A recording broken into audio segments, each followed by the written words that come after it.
متحدہ workers front CBA کی جانب سے عمرے کی ادائیگی میں جانے والے ملازمین کے اعزاز میں تقریب کا انعقاد کیا گیا،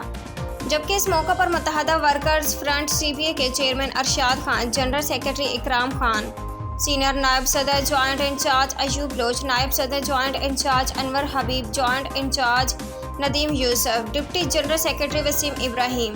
اراکین CBA کمیٹی، یونٹ کمیٹی اور عمرہ زائرین نے شرکت کی۔ متحدہ ورکرز فرنٹ CBA کے چیئرمین اور انچارج ارشاد خان نے عمرے پہ جانے والے خوش نصیب ملازمین سے کہا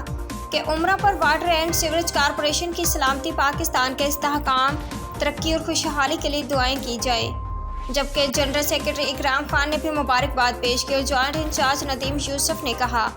کہ اس دفعہ 10 ملازمین کو چارٹر آف ڈیمانڈ کے مطابق بھیجا جا رہا ہے اور انشاءاللہ اگلی چارٹر میں مزید اضافہ کیا جائے گا۔ آخر میں متحدہ ورکرز فرنٹ CBA کے صدر عبدالقیوم کی صحت یابی کے لیے دعا کی گئی۔ متحدہ ورکرز فرنٹ CBA کی جانب سے عمرے پہ جانے والے ملازمین کے لیے عمرہ بیگ کا تحفہ بھی دیا گیا۔ عمدہ میں پکائیں اور جی بھر کے کھائیں۔